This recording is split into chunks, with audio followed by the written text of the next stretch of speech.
Okay, അപ്പൊ നമുക്ക് ഇനി എടുക്കാനുള്ളത്, അതായത് ഇന്റർമീഡിയറ്റിൽ ലെസൺ 7 ആണ് എടുക്കാനുള്ളത്. ലെസൺ 7 എന്ന് പറഞ്ഞാൽ ലോഗോ, ബ്രാൻഡ് ആൻഡ് ഡിസൈനിങ് ക്യാൻവയാണ് ഇതിൽ വരുന്നത്. ബ്രാൻഡ് ഐഡന്റിറ്റി ലോഗോയാണ് വരുന്നത്.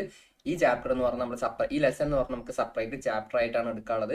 കാരണം ലോഗോ ക്രിയേഷൻ എന്ന് പറഞ്ഞത് നമുക്ക് സെപ്പറേറ്റ് ചാപ്റ്റർ ആയിട്ട് തന്നെയാണ് എടുക്കാനുള്ളത്. ലോഗോ ക്രിയേഷനും ബ്രാൻഡ് ഐഡന്റിറ്റിയിൽ പിന്നെ നമുക്ക് അധികം ഒന്നും പറയാനില്ല. പക്ഷെ ലോഗോ ക്രിയേഷൻ എന്ന് പറഞ്ഞാൽ നമുക്ക് സെപ്പറേറ്റ് ചാപ്റ്റർ ആണ്. അതിൽ നമുക്ക് ആ ലോഗോ നമ്മൾ ക്രിയേറ്റ് ചെയ്യാന്ന് പറഞ്ഞാൽ ക്യാൻവ, AI, ഫോട്ടോഷോപ്പ്, ഇത് മൂന്നും ഉപയോഗിച്ചിട്ടാണ് നമ്മൾ ലോഗോ ക്രിയേറ്റ് ചെയ്യുന്നത്. ഓക്കെ, ഇതിൽ ഫോട്ടോഷോപ്പിൽ കുറച്ച് കാര്യം, നമുക്ക് എന്താണ് ഫോട്ടോഷോപ്പിൽ ഇത് ചെയ്യാൻ വേണ്ടി അറിയേണ്ടത് എന്നുള്ള കുറച്ച് കാര്യങ്ങൾ മാത്രമേ ഫോട്ടോഷോപ്പിൽ പറയുന്നുള്ളൂ. അഡ്വാൻസ് ആയിട്ടുള്ള കാര്യങ്ങളൊന്നും ഫോട്ടോഷോപ്പിൽ നമുക്ക് പറയുന്നില്ല. പിന്നെ വരുന്നതാണ് ലെസൺ 7ഉം ലെസൺ 10ഉം. ഇത് രണ്ടും സെപ്പറേറ്റ് ചാപ്റ്റർ ആയിട്ട് തന്നെ വരുന്നത്. ഇതെന്താ, ബ്രാൻഡിങ് ആൻഡ് മാർക്കറ്റിംഗ് ആണ്. ബ്രാൻഡിങ് ആൻഡ് മാർക്കറ്റിംഗും ലോഗോ ആൻഡ് ബ്രാൻഡിങ് ഐഡന്റിറ്റി, ഇത് രണ്ടും ഒറ്റ ചാപ്റ്റർ ആയിട്ടാണ് വരുന്നത്. ഓക്കെ, പിന്നെ പ്രൊഫഷണൽ പ്രസന്റേഷൻ ആണ് വരുന്നത്. പ്രസന്റേഷൻ എന്ന് പറഞ്ഞാൽ presentation are the visual slides used to business education training. അതായത് ഇപ്പൊ ഞാൻ നിങ്ങൾക്ക് ഈ കാണിച്ചു തരുന്ന ഈ സാധനം ഉണ്ടല്ലോ, ഇതൊരു പ്രസന്റേഷനാണ്. ഓക്കെ, പക്ഷെ ഇതെന്ന് പറഞ്ഞാൽ ഞാൻ വെറുതെ ടെക്സ്റ്റ് മാത്രമേ ആഡ് ചെയ്തിട്ടുള്ളൂ. ശരിക്കും പ്രസന്റേഷൻ എന്ന് പറയുമ്പോൾ അതിലെന്തുണ്ടാവും, ഒരുപാട് വിഷ്വൽ എലമെന്റ്സ് ഉണ്ടാവും. ഓക്കെ, ഞാൻ കാണിച്ചു തരാം എന്താണ് പ്രസന്റേഷൻ എന്ന് പറയുന്നത്.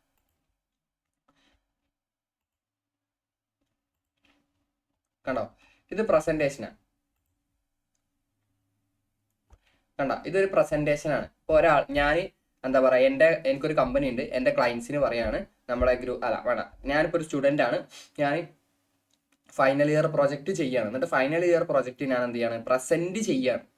ടീച്ചേഴ്സിന് ഫൈനൽ ഇയർ പ്രൊജക്റ്റ് ഞാൻ പ്രൊജക്ടറിൽ ഇട്ടിട്ടോ ലാപ്ടോപ്പിൽ ഇട്ടിട്ടോ പ്രസന്റ് ചെയ്യാണ്. അപ്പോൾ ഗ്രൂപ്പ് പ്രൊജക്റ്റ്, പ്രൊജക്റ്റിന്റെ പേര്, എന്നിട്ട് എന്താണ് ഞാൻ ചെയ്യുന്നത്, പ്രൊജക്റ്റിന്റെ ഓവർവ്യൂ. ഓക്കെ, പിന്നെ നമ്മുടെ ഗ്രൂപ്പിൽ ആരൊക്കെ ഉണ്ട് എന്നുള്ള ഇതിന്റെ സ്ട്രക്ചർ ഒന്നല്ല കേട്ടോ. ഇത് ഓരോ പ്രസന്റേഷൻ അനുസരിച്ച് നമ്മുടെ ഈ ടാബിൾ മാറും. ഓക്കെ, ഇതിന്റെ എന്ത് മാറും, സ്ട്രക്ചർ മാറും.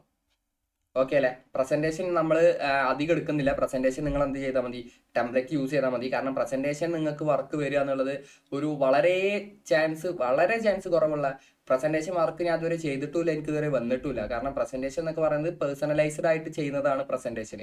ഓക്കെ, അതുകൊണ്ടാണ് പ്രസന്റേഷൻ എന്ത് ചെയ്യാത്തത്, ഞാൻ അധികം എടുക്കാത്തത്. പിന്നെ പ്രസന്റേഷൻ ചെയ്യുക എന്ന് പറയുന്നത് കമ്പനികളാണ് പ്രസന്റേഷൻ ചെയ്യുക. അവിടെ ആ പ്രസന്റേഷൻ ചെയ്യാൻ എന്തുണ്ടാവും, അവർക്കായിട്ട് ടീം ഉണ്ടാവും. പിന്നെ സ്റ്റുഡൻസ് സ്റ്റുഡൻസ് സ്വന്തമായിട്ട് തന്നെയാണ് പ്രസന്റേഷൻ ചെയ്യുക. കാരണം എന്താ, അവരുടെ പ്രൊജക്റ്റ് ആണ്. പിന്നെ പ്രസന്റേഷൻ വരുന്ന ടീച്ചേഴ്സിനാണ്, അതും അവർ സ്വന്തമായിട്ട് തന്നെ ചെയ്യുക. കാരണം എന്താ, പ്രസന്റേഷൻ എന്ന് പറഞ്ഞാൽ 10-15 പേജ് ഉണ്ടാവും. ഈ ഒരു പേജിൽ നിങ്ങളൊരു 150 രൂപ വെച്ച് ചെയ്താലും നമുക്ക് വരുന്ന ക്ലയന്റിന് എന്തല്ല, അത് വെർത്തല്ല. അതുകൊണ്ട് പ്രസന്റേഷൻ വർക്ക് വളരെ റയർ ആണ്. അങ്ങനെ പ്രസന്റേഷൻ വർക്ക് വരാറില്ല. അതാണ് ഞാൻ പ്രസന്റേഷൻ എന്തെന്ന് ഓവർവ്യൂ തന്നത്. ഇതാണ് പ്രസന്റേഷൻ. നിങ്ങൾക്ക് എന്ത് ചെയ്താൽ മതി, ടെംപ്ലേറ്റ് എഡിറ്റ് ചെയ്താൽ മതി. ഓക്കെ അല്ലേ. പിന്നെ വരുന്ന എന്താ, ഇതൊക്കെ പ്രസന്റേഷൻ ആട്ടോ. കണ്ട,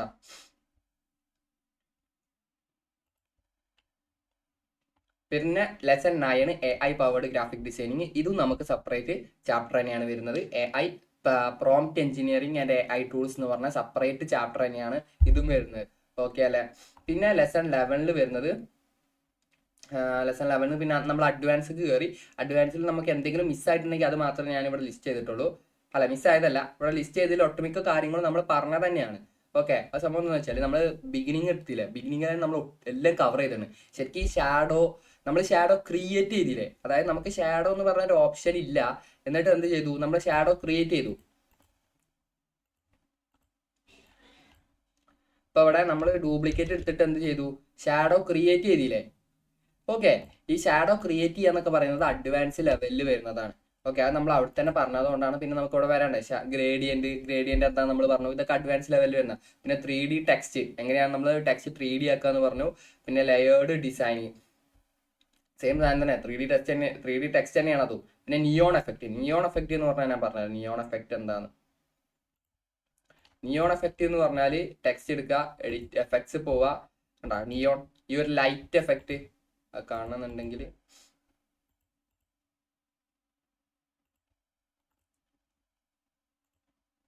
ഈ ഒരു ലൈറ്റ് എഫക്റ്റ് ആട്ടോ. എന്തിനാണ് നിയോൺ എഫക്റ്റ് എന്ന് പറയാം. അതിന്റെ കളർ നമുക്ക് മാറ്റാലോ. ഓക്കെ, ടെക്സ്റ്റിന്റെ കളർ മാറുന്നതിനനുസരിച്ച് മാറും കേട്ടോ അത്. കണ്ടോ,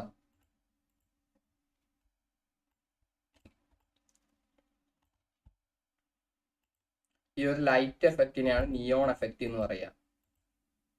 ഓക്കെ, പിന്നെ അടുത്ത എന്താണ്, പിന്നെ പാരലൽ സ്റ്റൈൽ ഇമേജ്. ഈ പാരലൽ സ്റ്റൈൽ ഇമേജ് എന്ന് പറഞ്ഞാൽ നമ്മൾ പ്രസന്റ് ചെയ്യൂലേ പോസ്റ്ററൊക്കെ, അതിന് പാരലായിട്ട് ചെയ്യാൻ പറ്റും. അതിന് പാരലായിട്ട് അതൊരു സ്റ്റൈലാണ്, അത് പ്രസന്റേഷന് മാത്രമല്ല, മെയിനായിട്ട് ആളുകൾ പ്രസന്റേഷനാണ് യൂസ് ചെയ്യാറ്.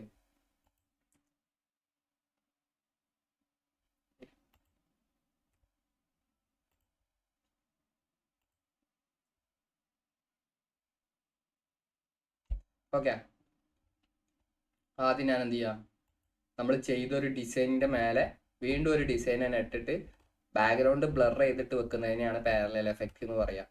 ഞാനിവിടെ ഞാൻ ചെയ്തതിൽ ഡിസൈൻ ഉണ്ടോ നോക്കട്ടെ.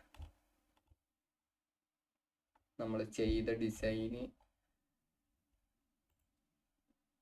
നമ്മൾ ചെയ്തതല്ല, ഇത് നമ്മൾ ചെയ്തൊരു ഡിസൈനാണ്. അപ്പോൾ പാരലൽ എഫക്റ്റ് നമ്മൾ ഉണ്ടായി തരാം. ആദ്യം ഇവനെ പിടിച്ചിട്ട് സെറ്റ് ഇമേജ് ആസ് ബാക്ക്ഗ്രൗണ്ട് കൊടുക്കുക. അപ്പോൾ അവിടെ ഫിറ്റ് ആയി. എന്നിട്ട് എന്ത് ചെയ്യുക, ഇവൻ എന്ത് ചെയ്യുക, ട്രാൻസ്പെറൻസി കുറക്കുക, ഒരു 30 ആക്കുക. എന്നിട്ട് എഡിറ്റ് ഇമേജ് പോയിട്ട് എന്ത് ചെയ്യുക, ബ്ലറിൽ പോയിട്ട് ഹോൾ ഇമേജിൽ ബ്ലർ ഒരു 50 കൊടുക്കുക. ഓക്കെ, ബ്ലർ 50 കുറച്ച് കൂടി, ഒരു 30 കൊടുത്താൽ ഓക്കെ, ഒരു 30 വേണ്ട 40 കൊടുക്കാം. 40 ബ്ലർ കൊടുക്കുക. എന്നിട്ട് എന്ത് ചെയ്യുക, ഇപ്പം നമ്മൾ ഇട്ട ഇമേജ് ഇല്ലേ, അതേ ഇമേജ് ഒന്നും കൂടി ഇടുക. ഒന്നും കൂടി അതിൻ്റെ മേലെ ഇട്ടിട്ട് ഈ ഇമേജിന് മേലുള്ള ഇമേജിന് എന്ത് കൊടുക്കുക, ഷാഡോ കൊടുക്കുക. ഷാഡോ ഗ്ലോ ഷാഡോ കൊടുക്കുക. കണ്ടോ, ഇതിനെയാണ് പാരലൽ എഫക്റ്റ് എന്ന് പറയുക. ഇങ്ങനെ ചെയ്യുന്നത് കണ്ടോ, ഇങ്ങനത്തെ കുറേ ഇതൊക്കെ നിങ്ങൾക്ക് എന്ത് ചെയ്യാൻ പറ്റും, കാണാൻ പറ്റും. ഓക്കെ, ഇത്രേ ഉള്ളൂ. പിന്നെ അതുപോലെ ഓക്കെ, പാരലൽ എഫക്റ്റ്. പിന്നെ ലെസൺ 12 ആണ് വരുന്നത് വീഡിയോ എഡിറ്റിംഗ്. ഞാൻ തുടങ്ങിയപ്പോഴേ പറഞ്ഞിരുന്നു, ക്യാൻവയിൽ വീഡിയോ എഡിറ്റിംഗ്, റീൽ എഡിറ്റിംഗ് കാര്യങ്ങളൊക്കെ ചെയ്യാൻ പറ്റും. പക്ഷെ നമ്മളിതിൽ പഠിക്കുന്ന ഗ്രാഫിക് ഡിസൈനിങ് ആണ് നമ്മൾ ഈ കോഴ്സിൽ പഠിക്കുന്നത്, വീഡിയോ എഡിറ്റിംഗ് അല്ല. ഓക്കെ, അപ്പോൾ ഞാൻ എന്ത് ചെയ്യുക, ക്യാൻവ നമ്മൾ മുഴുവൻ പറയുന്നുണ്ടല്ലോ, ക്യാൻവ ബിഗിനർ ടു അഡ്വാൻസ് ആണല്ലോ പറയുന്നത്. അപ്പോൾ ക്യാൻവയിൽ വീഡിയോ എഡിറ്റിംഗ് നമുക്ക് എന്ത് ചെയ്യണം, ഞാൻ ഓവറോൾ വീഡിയോ എഡിറ്റിങ്ങിൻ്റെ കാര്യങ്ങളെല്ലാം പറഞ്ഞുതരാം. ഓക്കെ, ക്യാൻവ എടുക്കുക, ക്രിയേറ്റ് ന്യൂ കൊടുക്കുക. ക്രിയേറ്റ് ന്യൂ കൊടുത്തിട്ട് നമുക്കൊരു ടെംപ്ലേറ്റ് വന്ന് പറഞ്ഞു തുടങ്ങാം. എന്ത് കൊടുക്കാം, യൂട്യൂബ് ഇൻട്രോ വീഡിയോ.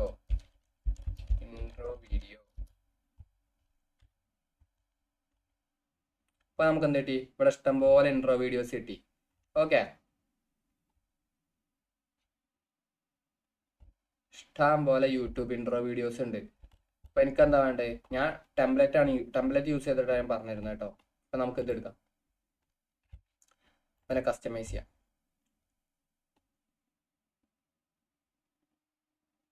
ഇതാണ് എഡിറ്റിംഗ് ടാബിൾ എന്ന് പറഞ്ഞത്, ഇവിടെ വരുന്നത്. ഇവിടെ നമ്മുടെ സെയിം എലമെന്റ്സും കാര്യങ്ങളൊക്കെ തന്നെയാണ്, ഇവിടെയും സെയിം ആണ്. ആകെ ഒരു മാറ്റമുള്ള ഇവിടെയാണ്. ഇനി ഇവിടെ അത് കണ്ടില്ലാന്നുണ്ടെങ്കിൽ ഇത് ഇങ്ങനെ ആയിരിക്കും കിടക്കുക. ഓക്കെ, ഞാൻ കാണുന്നുണ്ടെങ്കിൽ ഈ ഡ്യൂറേഷൻ ക്ലിക്ക് ചെയ്താൽ മതി, നമുക്ക് കാണാൻ പറ്റും. ഓക്കെ, ഇതാണ് അതിൻ്റെ കംപ്ലീറ്റ് ടാബിൾ. ഇത് നമുക്ക് എന്ത് ചെയ്യാൻ പറ്റും, വലുതാക്കാനും പറ്റും. ഇവിടെ പിടിച്ച് വലുതാക്കിയാൽ വലുതാക്കാനും പറ്റും, ചെറുതാക്കാനും പറ്റും. ആദ്യം നമുക്ക് എന്ത് ചെയ്യാം, ഈ വീഡിയോ കണ്ടോക്കാം.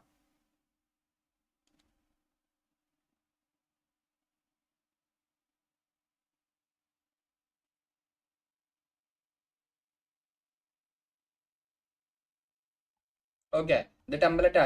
ഇത് അത്യാവശ്യം സമയമെടുത്ത് ക്രിയേറ്റ് ചെയ്ത ഒരു വർക്കാണ് കണ്ടോ. കാരണം എന്താ, ഈ മൗസ് ആദ്യം അവിടെ ക്ലിക്ക് ചെയ്യണം. ക്ലിക്ക് ചെയ്യുന്നതിന് ഒരു എഫക്റ്റ് നമ്മൾ അവിടെ കൊടുക്കണം. എന്നിട്ട് കൊടുത്ത് കഴിഞ്ഞിട്ട് ആ വൈറ്റ് ഉള്ളത് എന്താക്കണം, കളർ മാറ്റണം. ഓക്കെ, ഇതിങ്ങനെ ചെയ്യണം. അത് അത്യാവശ്യം സമയം എടുത്ത് ചെയ്തതാണ് ഈ വർക്ക്. നമ്മളെന്താ പറയുന്നത്, ഇതിന്റെ ഓവറോൾ ഇൻട്രൊഡക്ഷൻ മാത്രമേ നമ്മൾ പറയുന്നുള്ളൂ. കാരണം വീഡിയോ എഡിറ്റിംഗ് അല്ല നമ്മൾ നോക്കുന്നത്, നമ്മൾ ഗ്രാഫിക് ഡിസൈനിങ് ആണ്. അപ്പോൾ ടെംപ്ലേറ്റ് എഡിറ്റ് ചെയ്യാൻ എന്ത് ചെയ്യുക, ഈ ഇമേജ് എനിക്ക് മാറ്റണം. എന്ത് ചെയ്യുക, അപ്ലോഡ്സ് പോവുക. ഞാൻ ഈ ഷർട്ടിൻ്റെ ഇമേജ് ആക്കാം. നേരെ ഷർട്ട് വലിച്ചിട്ട് ആ ബോക്സൊക്കെ ഇടുക. ഇപ്പം എന്ത് പോയി, ആളുടെ ഫോട്ടോ പോയിട്ട് നമ്മുടെ ഇമേജ് വന്നു. കണ്ട, അത് എല്ലായിടത്തും മാറ്റണം. ഇപ്പോൾ ഫസ്റ്റ് പേജിൽ ഞാൻ കാണിച്ചു തരാം. ഇത് എത്ര പേജാ? 1 2 3 4 5 പേജാണിത്. അപ്പൊ എന്ത് ചെയ്യണം? 5 പേജിൽ നമ്മൾ എന്ത് ചെയ്യണം? ഇമേജ് മാറ്റണം.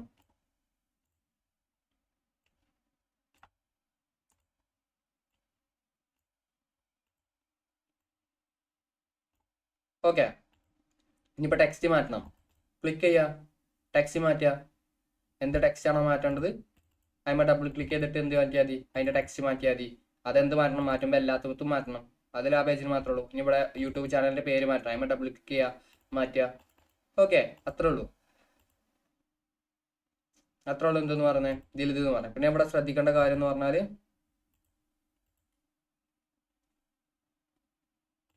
ഇവിടെ കണ്ടോ, ഇവിടെ ഒരു ട്രാൻസിഷൻ ഉണ്ട്. കണ്ടോ, ഇത് കണ്ടോ, ഇതൊരു ട്രാൻസിഷൻ ആണ്. കണ്ടോ, ഇവിടെ ഒരു ട്രാൻസിഷൻ ഉണ്ട്. അതിന് ക്ലിക്ക് ചെയ്താൽ നമുക്ക് എന്ത് ചെയ്യാൻ പറ്റും? ട്രാൻസിഷൻ നമുക്ക് കണ്ടോ, ട്രാൻസിഷൻ നമുക്ക് എന്ത് ചെയ്യാൻ പറ്റും? മാറ്റാൻ പറ്റും. ഇതൊക്കെ ട്രാൻസിഷൻ എഫക്റ്റ് ആണ്.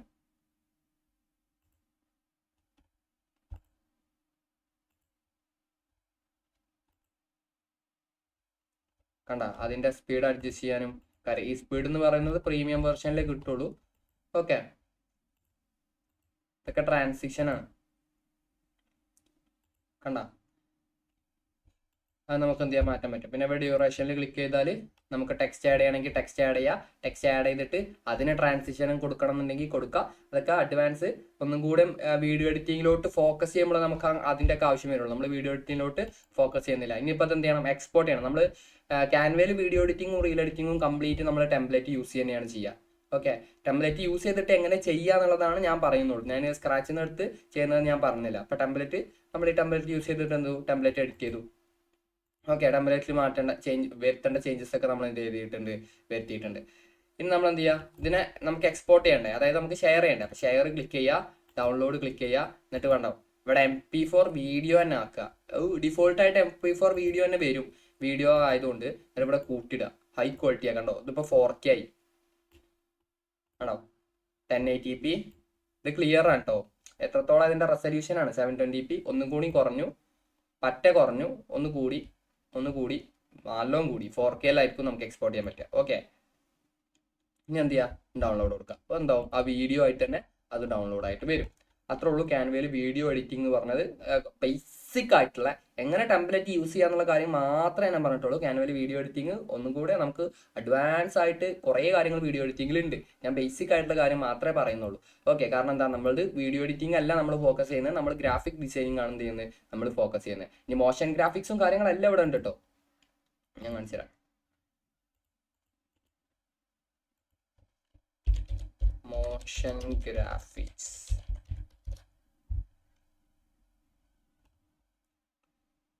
വേണ്ട. മോഷൻ ഗ്രാഫിക്സ് നമ്മൾ ആഫ്റ്റർ എഫക്ട്സിൽ ഇട്ട് കണ്ടാണ് ചെയ്യാം. ഓക്കെ,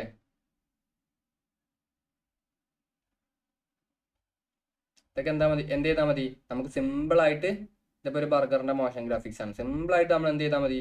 അതിൻ്റെ ഇതൊന്ന് മാറ്റി വിട്ടെ. നമുക്ക് വേണ്ടത് എന്താണോ ടെംപ്ലേറ്റ് എഡിറ്റ് ചെയ്താൽ മതി. കണ്ട, സിമ്പിളായിട്ട് നമ്മൾ എന്ത് ചെയ്താൽ മതി? ടെംപ്ലേറ്റ് എഡിറ്റ് ചെയ്താൽ മതി. ടെംപ്ലേറ്റ് എഡിറ്റ് ചെയ്യാൻ അറിയില്ലേ? മനസ്സിലായില്ലേ? ഓക്കെ, ക്യാൻവയിൽ ഒട്ടുമിക്ക കാര്യങ്ങളും നമ്മൾ പറഞ്ഞു. നമുക്ക് ക്യാൻവയിൽ പറയാനുള്ളത് പിന്നെ ഇതിൽ വരുന്നത് നമുക്ക് ടോട്ടൽ 15 സെക്ഷൻസ് ആണ്. ബിഗിനർ, അതായത് ബിഗിനറിൽ 5 എണ്ണം, ഇന്റർമീഡിയറ്റിൽ 5 എണ്ണം, അഡ്വാൻസിൽ 5 എണ്ണം. അപ്പം അഡ്വാൻസിൽ 2 പറഞ്ഞിട്ടുള്ളൂ. ഇനി ഇതിൽ വരുന്നതാണ് മെറ്റീരിയൽ ഡിസൈനിങ്, പാക്കേജ് ഡിസൈനിങ്. അതുപോലെ മെറ്റീരിയൽ ഡിസൈനിങ്ങിൽ തന്നെ വേറെ 2-3 കൂടി വരുന്നുണ്ട്. അത് നമുക്ക് ക്യാൻവ ഉപയോഗിച്ച് ചെയ്യാൻ പറ്റൂല. ഓക്കെ, അതായത് ലെസൺ 13, 14, 15 അത് നമുക്ക് എന്ത് ചെയ്യാൻ പറ്റില്ല? ക്യാൻവ ഉപയോഗിച്ച് ചെയ്യാൻ പറ്റൂല. അതുകൊണ്ട് ഞാൻ എന്ത് ചെയ്തിട്ടുണ്ട്? ഞാൻ ഇട്ടപ്പോൾ അത് ആഡ് ചെയ്തിരുന്നു. നമ്മൾ ഫസ്റ്റ് എടുത്ത് നോക്കിയാൽ നമുക്ക് മനസ്സിലാവും. ഞാൻ ഇട്ടപ്പോൾ അത് ആഡ് ചെയ്തിരുന്നു. പിന്നീട് ഞാൻ ക്യാൻവ ഉപയോഗിച്ച് ഈ ക്ലാസ് എടുക്കുന്നതിന് മുന്നേ ഒന്ന് ട്രൈ ചെയ്ത് നോക്കിയപ്പോഴാണ് നമുക്ക് ക്യാൻവ ഉപയോഗിച്ച് ചെയ്യാൻ പറ്റൂല. അത് നമുക്ക് ഫോട്ടോഷോപ്പിൻ്റെയും ഇല്ലുസ്ട്രേറ്ററിൻ്റെയും ഹെൽപ്പ് വേണം. അത് കൂടാതെ നമുക്ക് എന്ത് വേണം? ഇപ്പോൾ മെറ്റീരിയൽ ഡിസൈൻ, പാക്കേജിങ് ഡിസൈൻ ഞാൻ പറഞ്ഞ് കാണിച്ചു തരാം.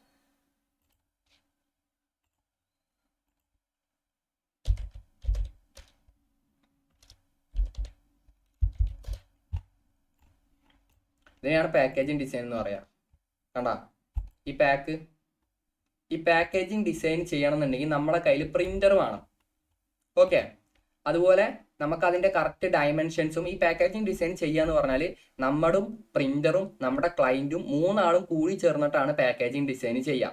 നമുക്ക് സ്വന്തമായിട്ട് പ്രിന്റർ ഉണ്ടെന്നുണ്ടെങ്കിൽ നമുക്ക് ഒന്നും കൂടി സുഖമായി പാക്കേജിങ് ഡിസൈൻ ആയാലും മെറ്റീരിയൽ ഡിസൈൻ ആയാലും ടീഷർട്ട് ഡിസൈൻ ആയാലും ആ കാര്യങ്ങളൊക്കെ നമ്മൾ അതിന്റെ സൈസ് നോക്കിയിട്ടാണ് നമ്മൾ ചെയ്യുക. ഓക്കെ, അതുകൊണ്ടാണ് ഞാൻ എന്ത് ചെയ്യാത്തത്, ആ 3 സെക്ഷൻ ഇതിൽ ഉണ്ടായിരുന്നു, ഞാനത് റിമൂവ് ചെയ്തതാണ്. ഓക്കെ, അത് ഇതിൽ വെച്ചിട്ട് കാര്യമല്ല. ഓക്കെ, ഇതാണ് പാക്കേജിങ് ഡിസൈൻ എന്ന് പറയുക. അത് നമുക്ക് നമ്മുടെ ക്ലയന്റും നമ്മളും പ്രിന്ററും പ്രിന്റ് ചെയ്യുന്ന ആളും നമ്മളും ക്ലയന്റും കൂടി ചേർന്നിട്ടാണ് നമുക്ക് ചെയ്യാൻ പറ്റുള്ളൂ. പിന്നെ അത് എന്ത് ചെയ്യാൻ പറ്റില്ല, ക്യാൻവയിൽ കംപ്ലീറ്റ് ആയിട്ട് ക്യാൻവയിൽ ചെയ്യാൻ പറ്റില്ല. ക്യാൻവയിൽ ചെയ്യാം, പക്ഷെ മുഴുവനായിട്ട് ക്യാൻവയിൽ ചെയ്യാൻ പറ്റില്ല. അതിന് ഇല്ലുസ്ട്രേറ്റർ എന്ന് പറഞ്ഞ സോഫ്റ്റ്വെയറിന്റെ ഹെൽപ്പ് വേണം. ഓക്കെ, അത് കുറച്ച് വലിയ സോഫ്റ്റ്വെയർ ആണ്, അതുകൊണ്ടാണ് ഞാൻ എന്ത് ചെയ്തത്, അത് ഇന്ന് കട്ട് ചെയ്ത് ഒഴിവാക്കിയിട്ടുള്ളത്. ഓക്കെ അല്ലേ? ഓക്കെ, ഇനി നമുക്ക് ബിഗിനറിന്റെയും അഡ്വാൻസ് ലെവലിന്റെയും പ്രാക്ടിക്കൽ ക്ലാസ് ആണുള്ളത്. അതോടുകൂടി നമ്മുടെ ക്യാൻവ ബിഗിനർ ടു അഡ്വാൻസ് കഴിഞ്ഞു. ഇനി നമുക്ക് തിയറിയാണ്. തിയറി മീൻസ് എങ്ങനെ ഫ്രീലാൻസിങ് വർക്ക് ചെയ്യാം, എങ്ങനെ ക്ലയന്റിനെ ഹാൻഡിൽ ചെയ്യാം, എങ്ങനെ പ്രൈസ് ഇടാം എന്നുള്ള കാര്യങ്ങളാണ് എന്തുള്ളത് നമുക്കുള്ളത്. നമ്മൾ മെയിൻ ആയിട്ട് ഫോക്കസ് ചെയ്യുന്നത് ഇത്രയും കണ്ടന്റ് ആണ്. നമ്മൾ ഈ ഒരു ക്യാൻവയിൽ നമ്മൾ ഫോക്കസ് ചെയ്യുന്നത്, നമ്മൾ വർക്ക് ചെയ്ത് കൊടുക്കുകയാണ്, നമ്മൾ ഫോക്കസ് ചെയ്യുന്നത് കുറച്ച് കണ്ടന്റ് ആണ്. Social media post, poster, logo ക്രിയേഷന്, അതുപോലെ പിന്നെന്താ business card, banner, brochure, flyer, പിന്നെ ബുക്ക്, നമ്മുടെ കവർ പേജില്ലേ ബുക്കിന്റെ, magazine cover, restaurant menu card, product catalogue, അതുപോലെയുള്ള കുറച്ച് കാര്യങ്ങളാണ് നമ്മൾ മെയിൻ ആയിട്ട് ഫോക്കസ് ചെയ്ത്, ആ ഒരു ഏരിയ മാത്രമേ നമ്മൾ എന്ത് ചെയ്യുന്നുള്ളൂ, ഫോക്കസ് ചെയ്യുന്നുള്ളൂ. ഓക്കെ, ഗ്രാഫിക് ഡിസൈൻ എന്ന് പറയുന്നത് ഒരുപാടെന്നില്ല, കുറച്ച് കാര്യങ്ങൾ ഇൻക്ലൂഡ് ചെയ്തിട്ടുള്ളതാണ്. ഓക്കെ, അതിൽ നമ്മൾ ഈ ഒരു കാര്യങ്ങൾ മാത്രം ഫോക്കസ് ചെയ്തിട്ടാണ് എന്ത് ചെയ്യുന്നത്, നമ്മൾ ചെയ്യുന്നുള്ളൂ. ഓക്കെ, ബാക്കിയുള്ള കാര്യങ്ങൾ ചെയ്യണമെന്നുണ്ടെങ്കിൽ നമുക്ക് എന്ത് വേണം, നമുക്ക് ഫോട്ടോഷോപ്പ് അതുപോലുള്ള കാര്യങ്ങളൊക്കെ അറിയണം, ഇല്ലുസ്ട്രേറ്റർ അതുപോലുള്ള കാര്യങ്ങളൊക്കെ അറിയണം. ഓക്കെ, അപ്പോൾ നമ്മൾ ക്യാൻവയിൽ ചെയ്യാൻ പറ്റുന്നതിന്റെ മാക്സിമം കാര്യങ്ങൾ നമ്മൾ ചെയ്യുക എന്നുള്ളതാണ് നമ്മൾ എന്ത് ചെയ്യുക ഈ കോഴ്സ് കൊണ്ട് നമ്മൾ ഉദ്ദേശിക്കുന്നത്. ഓക്കെ അല്ലേ? ഓക്കെ, അപ്പോൾ നമുക്ക് ഇനി ചെയ്യാനുള്ളത് ഈ ഇന്റർമീഡിയറ്റിന്റെയും ബേസിക് ലെവൽ അഡ്വാൻസ് ലെവലിന്റെയും പ്രൊജക്റ്റ് ആണ്. നമുക്ക് ബാനർ ചെയ്യാണ്ട്, സോഷ്യൽ മീഡിയക്ക് വേണ്ടി ഫ്ലയർ ചെയ്യാണ്ട്, അതുപോലെ ബ്രൗഷർ ചെയ്യാണ്ട്, ഫ്ലയറും ബ്രൗഷറും ചെയ്യാണ്ട്, പിന്നെ അതുപോലെ ബുക്കിന് ഒരു കവർ ഡിസൈൻ ചെയ്യാണ്ട്, മാഗസിന് കവർ ഡിസൈൻ ചെയ്യാണ്ട്, റെസ്റ്റോറൻറ്റിന് ഒരു മെനു കാർഡ് ക്രിയേറ്റ് ചെയ്യാണ്ട്, ഒരു പ്രൊഡക്റ്റിന്റെ കാറ്റലോഗ് ക്രിയേറ്റ് ചെയ്യാണ്ട്, ടോട്ടൽ നമുക്ക് 7 എണ്ണം വരുന്നുണ്ട്. ഇത് 2 എണ്ണമാണ് ടോട്ടൽ. നമുക്ക് എന്ത് ചെയ്യുന്നുണ്ട്, 7 എണ്ണം വരുന്നുണ്ട്. ആ 7 എണ്ണം നമുക്ക് എന്ത് ചെയ്യാം, അടുത്ത ക്ലാസ്സിൽ ചെയ്യാം. ഓക്കെ അല്ലേ? ഓക്കെ.